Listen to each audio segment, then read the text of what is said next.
Bonjour et bienvenue dans cette vidéo consacrée au concours d'écriture organisé conjointement par Librinova, les éditions Forge de Vulcain et DraftQuest. C'est un concours qui va vous permettre peut-être de faire publier votre premier roman, ou même votre 4e ou 5e si vous êtes graphomane. Ce concours, nous l'avons déjà organisé plusieurs fois. En fait, à chaque fois qu'il y a eu un MOOC écrire une œuvre de fiction, nous l'avons proposé en issue de ce MOOC comme une manière de motiver les participants de ce MOOC à aller jusqu'au bout d'un premier projet d'écriture. Donc ça a permis de repérer toutes sortes d'auteurs, comme par exemple Louise Caron, Cathy Juradolesina, Anne-Cerise Luzy, Linda Guimau, Marie-Lise Trécourt, Stéphane Arnier, Hazel Bury, Jean Hefder et bien d'autres. Désolé pour ceux que j'oublie, leurs noms me reviendront. Voilà. Le plus simple, c'est que je vais répondre aux questions qui nous ont été adressées sur la plateforme DraftQuest ou au sein du MOOC Facebook, enfin du groupe Facebook MOOC écrire une œuvre de fiction. Donc première question, c'est comment se passe ce concours ? Tout simplement, le 17 avril, enfin jusqu'au 17 avril, attendez pas le dernier jour, vous nous envoyez sur l'adresse de contact de DraftQuest votre manuscrit, et après l'équipe Librinova, enfin le jury composé pour moitié de Librinova et pour moitié de DraftQuest et les éditions Forge de Vulcain, nous allons délibérer et décerner plusieurs prix. Deuxième question, quels sont ces prix ? Alors vous pouvez gagner soit des formules d'autopublication chez Librinova, donc ils peuvent être des moyens de commencer à diffuser votre travail dans les meilleures conditions sur toutes les plateformes de diffusion sous format numérique ou papier. Si vous voulez plus de détails, vous allez sur le site de Librinova. Et vous pouvez gagner peut-être une publication aux éditions Forge de Vulcain. Je dis peut-être, puisque les Forges de Vulcain, c'est une maison d'édition qui a donc une ligne éditoriale. Si votre texte rentre dans la ligne, eh bien, vous avez des chances de gagner cette publication. Si votre texte ne rentre pas dans cette ligne, non. Voilà. Et si vous voulez connaître la ligne des éditions Forge de Vulcain, c'est tout simple. Vous achetez des livres des éditions Forge de Vulcain, vous allez sur le site des éditions Forge de Vulcain. Autre question, est-ce qu'il est nécessaire d'avoir participé au MOOC pour participer à ce concours? Non, pas du tout, puisque c'est un concours d'écriture ouvert, il faut juste avoir écrit un roman. C'est vrai qu'au sein du MOOC, je pense qu'on a dispensé des conseils qui peuvent être très très utiles pour améliorer votre premier jet et faire quelque chose qui est narrativement intéressant, mais il n'y a aucune obligation d'avoir participé au MOOC. Est-ce que je peux rendre... Autre question, est-ce que je peux rendre quelque chose d'inachevé ? Vous pouvez tout à fait rendre quelque chose d'inachevé, puisque les animatrices de la plateforme Librinova et moi-même, nous sommes des éditeurs de formation, et donc nous avons l'habitude de lire des textes pour discerner ce qu'il y a en puissance dans ces textes. Ça veut dire qu'on n'est pas dans une situation de lecteur classique qui achète un roman et qui s'attend à ce qu'il soit pleinement achevé, mais on est capable de voir dans un texte qu'il y a du potentiel esthétique dans ce texte, et de faire 2-3 remarques à l'auteur, et d'attendre quelques mois. D'ailleurs, il y a une des lauréates, il y a quelques années, qui a été lauréate alors que son roman était inachevé, et quelques mois après, elle a pu finir ce roman, et le publier, et ce roman a trouvé ses lecteurs. Autre question, est-ce que tous les manuscrits vont être lus ? Alors oui, tous les manuscrits sont lus, puisque tout simplement, il n'y a qu'une 50aine de participants généralement, et c'est là où je me dis que si ça se trouve cette année, il y en aura 200, et ça sera un peu embêtant pour nous, mais tous les manuscrits sont lus de la première à la dernière page. C'est une chance parce que, effectivement, quand j'ai ma casquette d'éditeur pour les éditions Forge de Vulcain, je ne lis jamais en entier les manuscrits, pour une raison très simple, c'est que j'en reçois 1 millier par an, et que très souvent, au bout d'1 ou 2 pages, je sais que le manuscrit n'est pas fait pour les forges, puisque les forges, comme je vous disais, ont une ligne, et par exemple, si vous m'envoyez de la romance érotique, eh bien, je sais que je ne le publierai pas, parce que c'est pas ma ligne. Voilà. Autre question, comment présenter mon manuscrit ? C'est très simple, il faut présenter un manuscrit qui est lisible, tout simplement. Donc il peut être au format Word, il peut être au format PDF. Évitez de nous l'envoyer sous forme de 80 documents Word qu'il nous faudrait après assembler tel un puzzle. et évitez de nous les envoyer avec une police de taille 6 ou ce type de choses. Évitez aussi les illustrations parce que je crois que la solution LibriNova et les forges de Vulcain, surtout, alors pour les forges j'en suis sûr, c'est qu'on n'est pas à la recherche de livres illustrés, donc c'est pas le lieu idéal, c'est pas le concours idéal pour vous si vous êtes dans le livre illustré. Est-ce que tous les genres sont acceptés dans ce concours? Oui, tous les genres sont acceptés puisque et DraftQuest, la plateforme d'aide à l'écriture, et LibriNova, la plateforme d'aide à la publication, sont esthétiquement neutres. Et si vous regardez les lauréats des années précédentes, vous allez trouver de la littérature générale, du drame historique, du policier, de la SF, de la fantasy jeunesse, du roman d'éducation, du roman jeunesse, enfin, et plein d'autres genres. Donc vous pouvez tout à fait, quel que soit votre genre, envoyer quelque chose.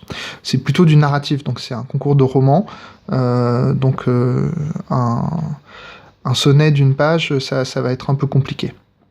Et alors oui, autre question, est-ce que c'est pas un peu court comme délai pour écrire un roman ? Alors c'est un éternel débat, question très très souvent posée. Il y a des très grands romans de la littérature qui ont été écrits en 4 à 5 semaines, donc c'est pas si court que ça. Le MOOC a commencé en janvier, donc si vous écrivez quotidiennement depuis cette date-là, normalement vous avez vraiment la longueur. Et d'autre part, on veut pas nécessairement des œuvres achevées, mais des œuvres qui ont un certain potentiel, c'est-à-dire dont on se dit qu'ils pourront être amenés à leur plein achèvement. Autre question, quelle est la longueur d'un roman ? Alors c'est difficile, c'est-à-dire que sur LibriNova, vous pouvez publier un roman en format numérique ou au format papier. Côté Forge, c'est vraiment du format papier. Donc on dit souvent que pour faire roman, il faut être au-delà des 150 000 signes, espace compris. Si vous êtes uniquement en numérique, vous pouvez descendre beaucoup plus bas, vous pouvez faire une novella qui fait 45 000 signes ou 50 000 signes. Alors je précise que les signes, c'est si vous utilisez un traitement de texte comme Word, il y a un petit onglet en bas à gauche qui vous permet de savoir combien il y a de signes, espace comprise, au sein du document que vous êtes en train de créer, donc vous saurez à peu près où vous en êtes. Si vous utilisez la web app DraftQuest pour écrire, la web app vous dit, dans chaque projet d'écriture, combien de signes vous avez écrit.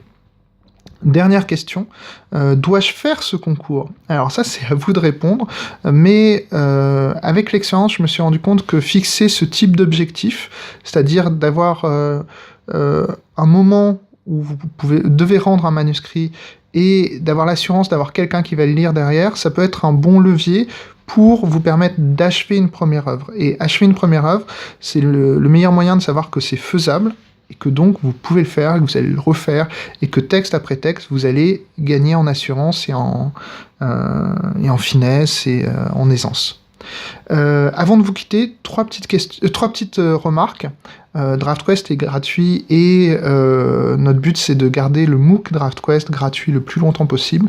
Dans ce cadre-là, on participe à un concours qui est le concours La Fabrique Aviva. Vous pouvez nous aider à remporter ce concours tout simplement en allant sur le site La Fabrique Aviva. Vous tapez DraftQuest et vous votez pour DraftQuest. Et voilà, merci. Autre chose, vendredi, c'est le Salon du Livre de Paris, qui s'appelle désormais Livre Paris. Je vous donne rendez-vous à 17h, je serai sur le stand de LibriNova pour répondre à vos questions pendant 45 minutes au cours d'une petite conférence. Le stand LibriNova, c'est le stand C62, C64, et la conférence sera rediffusée en live sur Facebook. Et une dernière chose, les vidéos du MOOC reviennent d'ici quelques minutes. Je vais essayer de faire plusieurs vidéos pour vous donner quelques petits conseils, pour vous donner ce petit encouragement final pour finir votre premier jet. Mais ça me permet de faire une remarque, c'est que la grande qualité de DraftQuest, c'est la qualité de sa communauté, c'est-à-dire une communauté d'écrivains en herbe qui sont bienveillants et qui ont un vrai sens de l'artisanat de l'écriture. Et une bonne manière de participer à cette communauté, c'est effectivement de trouver chez eux vos premiers relecteurs. Mais vous pouvez pas débouler, voilà, vous pouvez pas débouler et exiger quelque chose d'une communauté comme ça. C'est un peu comme si, imaginons, on est dans l'est du Texas dans les années 1880, toute la journée les cow-boys ont joué aux cow-boys et aux indiens avec les Comanches, et ils sont les pieds sous la table complètement éreinté dans le saloon, et là il y a quelqu'un qui rentre et qui dit payez-moi ma tournée.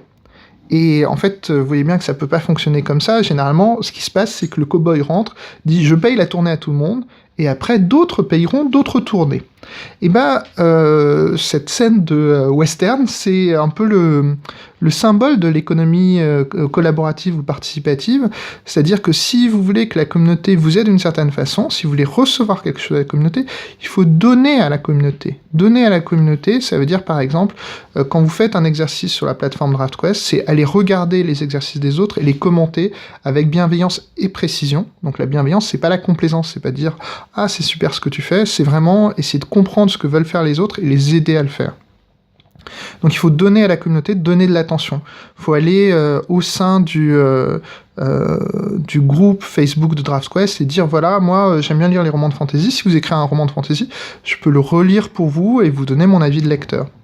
Donc il y a deux raisons pour lesquelles il faut donner à une communauté avant de recevoir, et surtout à cette communauté-là, c'est tout d'abord, si vous voulez que la communauté, que tout le monde prenne l'habitude de donner de son temps, il faut vous-même en donner.